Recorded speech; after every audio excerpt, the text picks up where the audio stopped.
केसीआर साहब को बदलना चाहती है।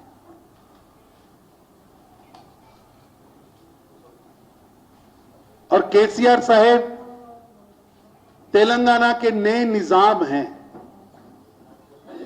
ये जो नए निजाम है उनका बहुत बड़ा अहंकार है। उनको लगता है कि कॉन्स्टिट्यूशन कुछ नहीं है, लोकतंत्र कुछ नहीं है, कानून कुछ नहीं है और केसीआर का कुटुंब कानून से ऊपर है, नियमों से ऊपर है, कॉन्स्टिट्यूशन से ऊपर है। इसलिए वो कभी संविधान का अपमान करते हैं, कभी भारत के कानून में नियमों का अपमान करते हैं। अहंकार की इतनी पराकाष्ठा है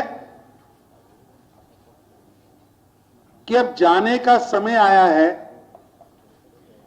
रस्सी जल चुकी है लेकिन बल अभी भी नहीं किया। रस्सी का वो रहता है ना, जलने पे भी रहता है लेकिन अंदर से खोखली हो चुकी। ये सरकार अत्याचारी सरकार है। तेलंगाना के लाखों बच्चों के भविष्य के साथ इन्होंने खिलवाड़ किया है। हमारा आंदोलन जारी है। संजय बंडी जी की लीडरशिप में Bharatiya Janata party Telangana paper leak scandal में शामिल अपराधियों को पकड़ने के लिए सिटिंग जज की कमेटी उसकी जांच करे।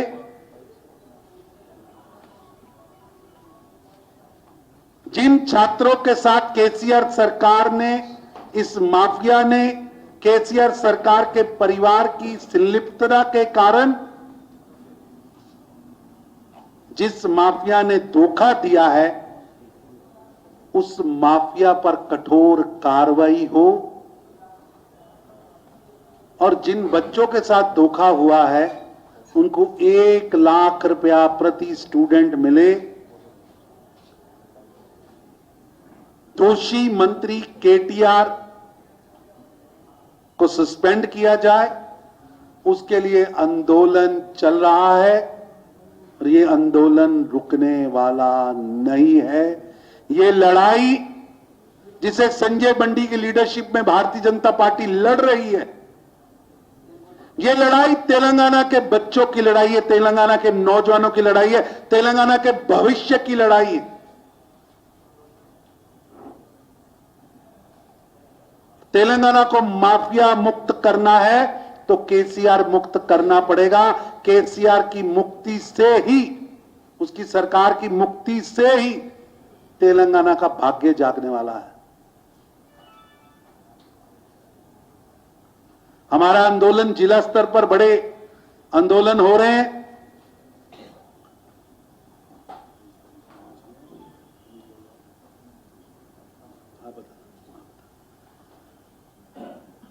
ये आंदोलन रुकेगा नहीं। आजकल केसीआर साहब दिल्ली और देश के अंदर व्यर्थ घूम रहे हैं।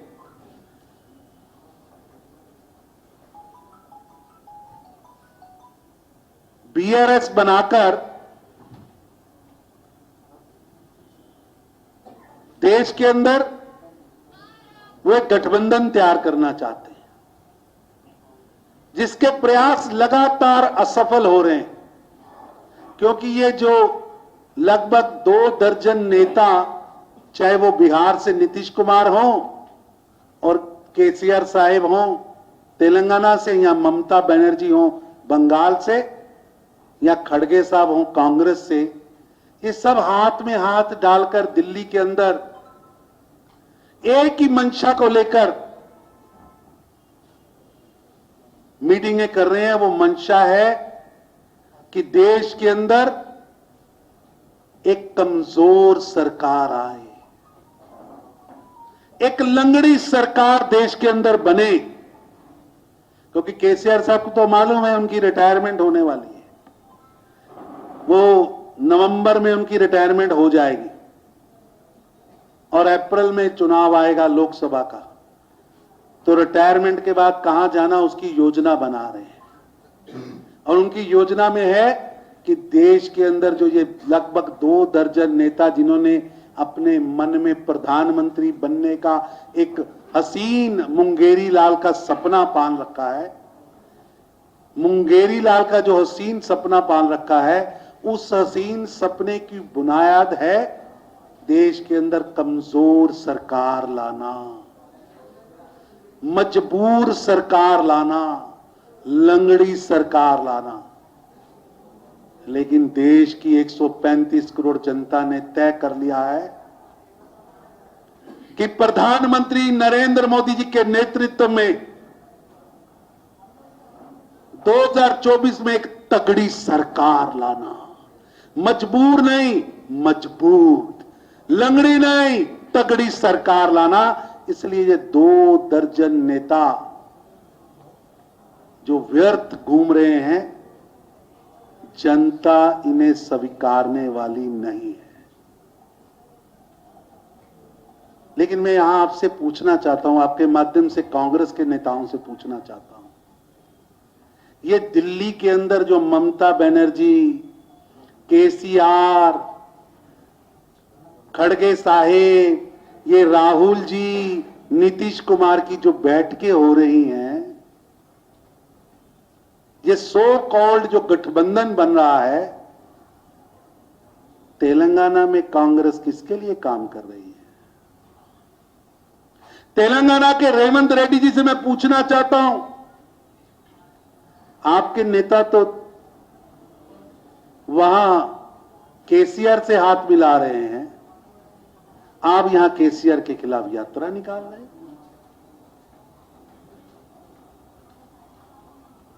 पिछले 2 चुनाव कांग्रेस ने तेलंगाना की जनता को धोखा दिया। 2014 में भी लोग जीत के तो कांग्रेस के निशान पर आए, लेकिन काम केसीआर के लिए किया। 19 में भी जीत के तो कांग्रेस की सीट से आए, लेकिन काम केसीआर के लिए किया।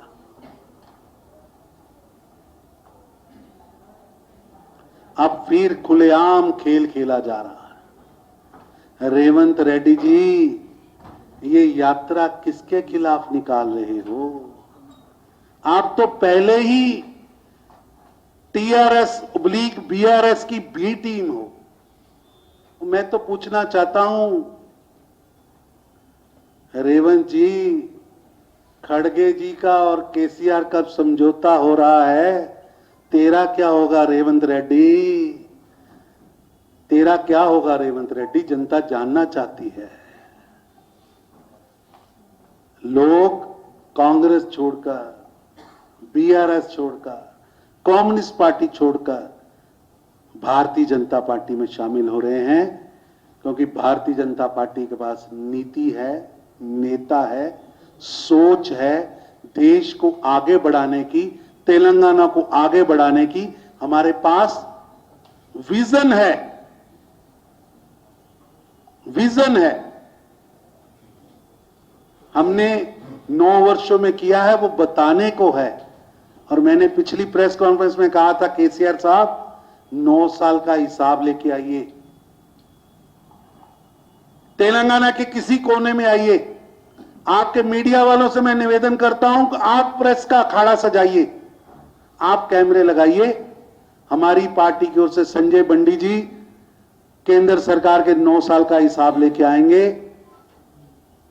केसीआर साहब भी अपने वादों का हिसाब लेकर आए, जनता को तय करने दे क्या हुआ है। लेकिन आज लगभग 20 दिन बीत गए,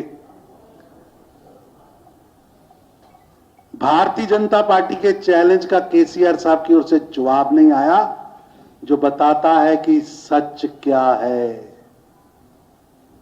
जनता भाजपा के साथ जा रही है। जनता समझ चुकी है कि श्री नरेंद्र मोदी जी के नेतृत्व में डबल इंजन की सरकार तेलंगाना में भी लानी है और दिल्ली में भी लानी है। और ये समझौता होने के बाद कांग्रेस कहां लड़ेगी और टीआरएस ऑब्लिक बीआरएस कहां लड़ेगी, ये बंदर बांट कैसे होगी और तेरा क्या होगा रेवंत रेड्डी, ये समय बताएगा। रेवंत रेड्डी बोल रहे हैं बीआरएस कांग्रेस विरोधी है, कांग्रेस बीआरएस दोस्त है, तो मैं कांग्रेस छोड़ जाता हूं, पीसीसी पोस्ट भी छोड़ जाता हूं।